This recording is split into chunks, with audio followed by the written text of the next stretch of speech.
Students, आज मैं एक ऐसे गंभीर मुद्दे पर बात करने जा रहा हूं जिस पर कोई भी व्यक्ति कभी बात नहीं करना चाहता। और ये एक बहुत ही बड़ी प्रॉब्लम आती है बच्चों के सामने भी और टीचर्स के सामने भी। तो ये एक ऐसा इशू है जो हम सब ने अपनी लाइफ में कभी ना कभी फेस जरूर किया है। और ये इशू आपको मेरे कुछ डायलॉग से पता चल जाएगा, जैसे कि अरे यार, तू तो टीचर्स वार्ड है, तू तो टीचर का बेटा है, तेरे तो पूरे मार्क्स लग जाएंगे, तू क्यों टेंशन लेता है प्रैक्टिकल की। जी हां दोस्तों, तो ये मुद्दा है प्रैक्टिकल एग्जाम्स को लेकर के कि टीचर्स वार्ड है तो पूरे मार्क्स चले जाएंगे। अरे तेरी तो सोर्स है, तू क्यों घबराता है, तेरे तो वैसे ही फुल जाएंगे। अरे तेरे तो प्रिंसिपल से रिलेशंस हैं, तेरे ना मार्क्स कौन काट सकता है। अरे तू तो टॉपर है भाई, तू क्यों टेंशन लेता है, तेरे तो सारे टीचर्स फुल मार्क्स ही भेजेंगे। तो अगर बच्चा टॉपर है, उसकी प्रिंसिपल से जान पहचान है, वो टीचर के रिलेशन में है, तो उसके फुल मार्क्स चले जाएंगे, उसे टेंशन लेने की जरूरत नहीं। और बाकी सब बच्चे तो जैसे फालतू, उन सबको टेंशन लेनी है। तो ये जो मुद्दा है ये बरसों से चला आ रहा है। प्रैक्टिकल एग्जाम से पहले बच्चों को इतनी टेंशन दे दी जाती है कि जिसकी कोई लिमिटेशन नहीं। वाइवा के लिए तैयारी करो, उसका कोई सेट सिलेबस नहीं, एग्जामिनर कहां से पूछेगा कुछ पता नहीं। और जो प्रैक्टिकल एग्जाम लेने के लिए आता है उसका डर इतना दिखा दिया जाता है कि बच्चा वैसे ही बहुत परेशान हो जाता है और परेशानी में कोई भी काम वो अच्छे से नहीं कर पाता, जिस वजह से बच्चा जो है वाइवा के टाइम पे बहुत नर्वस रहता है। तो बच्चे को वाइवा के टाइम पे नर्वस कर दिया गया, लास्ट मोमेंट पे उसको प्रैक्टिकल फाइल, प्रोजेक्ट फाइल सब कुछ बनाने के लिए दे दी गई, जिस वजह से बच्चे अक्सर जो साइंस बैकग्राउंड वाले हैं और अब तो कॉमर्स वाले भी, वो सभी बच्चे बहुत टेंशन में आ जाते हैं। तो इस टेंशन को कैसे रिलीव किया जा सकता है, और जो कुछ बच्चों के सामने प्रॉब्लम्स आती हैं कि टॉपर को छोड़कर बाकी सबको टेंशन रहती है और टॉपर बच्चे के भी दिमाग में टेंशन रहती है, पता नहीं फुल मार्क्स जाएंगे या नहीं जाएंगे। और बहुत सारे ऐसे फैक्टर्स भी काम करते हैं कि जो नहीं करने चाहिए, स्पेशली ड्यूरिंग द एग्जाम। जैसे कि कास्ट सिस्टम पे भी मार्क्स दिए जाते हैं कि ये अपने कास्ट के बच्चे हैं तो इनको मार्क्स ज्यादा जाएंगे, मैंने ये भी देखा है कुछ जगहों पे। और पैसे भी चलते हैं, कुछ जगहों पे तो स्कूल डायरेक्ट पैसे मांग लेता है, तो कुछ जगहों पे टीचर्स की पैसे दे दो प्रैक्टिकल में नंबर लग जाएंगे। और कुछ जगहों पर सोर्स चलती है कि फोन मिलवा दो, हमारे चचा तो विधायक हैं, नंबर तो पूरे जाने चाहिए। उसके अलावा जान पहचान बहुत काम आती है, उस टाइम पे फोन करवाइए, और नहीं फोन करवाएंगे तो आपके नंबर कम जाएंगे, बाकियों के ज्यादा जाएंगे। नहीं तो टीचर से ट्यूशन लगा लेते हैं। ये सबसे अच्छी गारंटी है कि लास्ट के महीनों में स्कूल टीचर से या कॉलेज टीचर से ट्यूशन लगाइए और फुल मार्क्स पाइए। तो ये भी एक बहुत अच्छा ऑफर चलता है। और नहीं तो और बहुत सारे तरीके बच्चे अपनाते हैं, एग्जामिनर को पटा लेते हैं कुछ बच्चे, तो आजकल वहां तक भी अप्रोच होने लग गई है। उसके साथ साथ प्रैक्टिकल फाइल निकलवानी हो तो लैब असिस्टेंट भैया को 50 से 100 रुपए दो, लैब असिस्टेंट भैया फाइल दे देते हैं और उस फाइल को कोई मना भी नहीं करता है। तो ये जो सारी की सारी गलतियां हैं जो बच्चे भी कर रहे हैं और टीचर्स भी उसकी अनदेखी कर रहे हैं, और कुछ जगह पे टीचर्स भी इसमें गलती करते हैं, वो चाहे कोई भी टीचर क्यों ना हो। कोई भी टीचर कभी भी 100% इस काम के अंदर जो है ऐसा नहीं हो सकता कि उसने ये कभी गड़बड़ ना करी हो, चाहे वो किसी भी लेवल का टीचर हो, स्कूल हो, कॉलेज हो, कहीं ना किसी को लेकर के सॉफ्ट कॉर्नर दिखाना ही पड़ता है। चाहे वो अपने स्टाफ का बच्चा हो, प्रिंसिपल का बच्चा हो, तो टीचर्स की भी मजबूरियां रहती हैं और बच्चों की भी मजबूरियां रहती हैं। और इसका फायदा कभी तो बच्चे उठाते हैं तो कभी टीचर उठाता है। तो दोनों ही केसेस में लॉस बच्चे का बहुत ज्यादा हो जाता है कि बच्चे को टेंशन भी रहती है और टीचर्स के भी माइंड में यह रहता है कि हम कहीं ना कहीं ट्रू एंड फेयर काम नहीं कर पा रहे।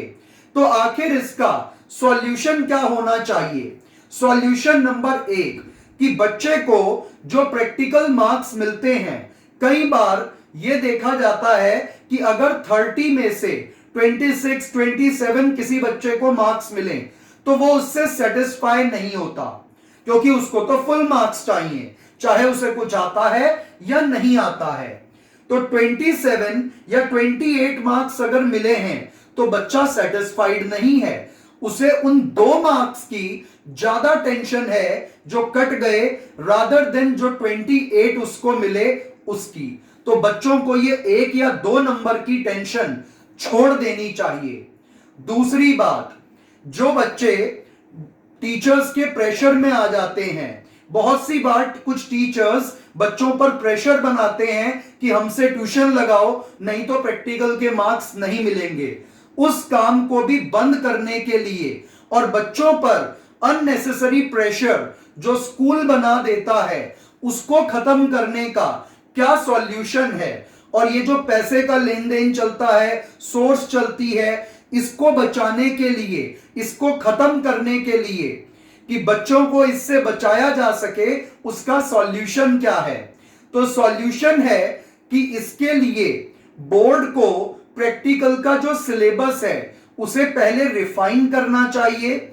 जो ओल्ड प्रैक्टिकल्स हैं, यूजलेस प्रैक्टिकल्स हैं, उनको हटा के कुछ इनोवेटिव और नए प्रैक्टिकल्स लाने चाहिए और उसकी एक प्रेस्क्राइब्ड बुक हर बच्चे को देनी चाहिए और उसका एक MCQ type, multiple choice question type exam होना चाहिए, जो कि 30 मार्क्स का अगर प्रैक्टिकल स्किल है तो 30 मार्क्स का ही बच्चों को एक प्रैक्टिकल का एग्जाम देना चाहिए which should be of MCQ type.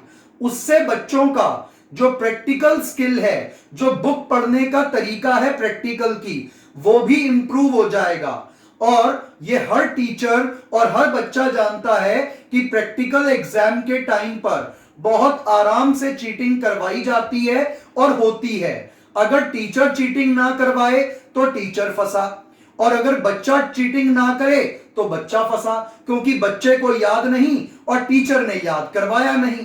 तो दोनों ही तरीके से ये दोनों ही कैटेगरी बच जाएंगी कि बच्चा टीचर्स और स्कूल्स के अननेसेसरी प्रेशर से बचेगा और बच्चा जो है उसके साथ साथ अपने काम को भी ढंग से कर पाएगा।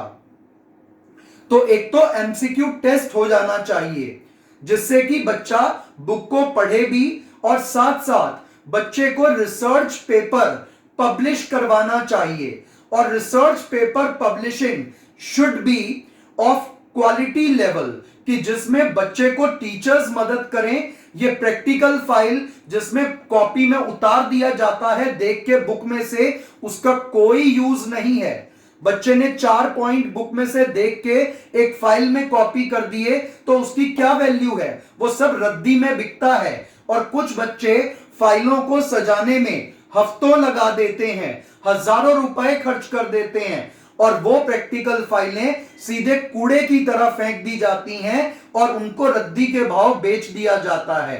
तो ये सब काम बंद होने चाहिए और इसकी जगह पर रिसर्च वर्क में हमारे बच्चों को भेजने की जरूरत है।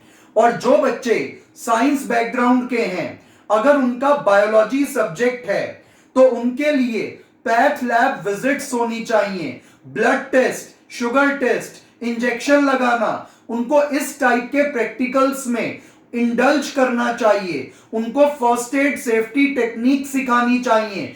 ऐसे प्रैक्टिकल्स की जरूरत है, ना कि वहां पर खड़े होकर पीएच मेजर कर रहे हैं स्ट्रिप से, जो कि अपने आप में एक बेवकूफ पना लगता है। तो इससे बेटर है कि कुछ इनोवेटिव प्रैक्टिकल्स को ला करके बच्चों के प्रेशर को खत्म करना चाहिए। और जब बच्चे ऐसे प्रैक्टिकल्स को सीखेंगे कि ब्लड प्रेशर मेजर करना है, शुगर टेस्ट करना है, जो बेसिक बीमारियां हैं जो आमूमन घरों में रहती हैं, उन बीमारियों का जो उपचार है वो बच्चों को सिखाना चाहिए। तो ये सही मायने में प्रैक्टिकल होगा, ना कि जो प्रैक्टिकल्स करवाए जा रहे हैं उसमें से 80% प्रैक्टिकल किसी बच्चे के काम नहीं आते। और ये एक कटु सत्य है, इसको कोई माने या ना माने। और जो मैंने उपाय समझाए हैं, अगर ये आपको सही लगे, जैसे कि प्रैक्टिकल एग्जाम की जगह पर जो एग्जामिनर बुलाया जाता है और ये जो सब काम होते हैं, उसकी जगह पर बच्चे को क्या करना चाहिए, एमसीक्यू पेपर दे दे सरकार, या फिर उसका बच्चे का लैब विजिट इंक्रीज करवाए, वो भी पैथ लैब्स के अंदर, स्पेशली साइंस बैकग्राउंड वाले बच्चों का, और इनोवेटिव प्रैक्टिकल्स को इंक्लूड करे। तीसरा, रिसर्च पेपर्स पे सबसे ज्यादा फोकस किया जाए, ताकि हमारे यहां का बच्चा वो ज्यादा से ज्यादा रिसर्च में साइंटिस्ट बनने की तरफ आगे बढ़ पाए। और साइंटिस्ट बनना जो है हमारे यहां, उसके अंदर कोई काम ही नहीं करता। तो जब रिसर्च होगी तो हमारे यहां से भी एक से एक अच्छे साइंटिस्ट निकल के आएंगे। तो हमें अब जरूरत है अपने सिस्टम को बदलने की। और अगर मेरी बातें किसी टीचर या किसी बच्चे को बुरी लगी हो तो मैं उसके लिए क्षमा प्रार्थी हूं। धन्यवाद।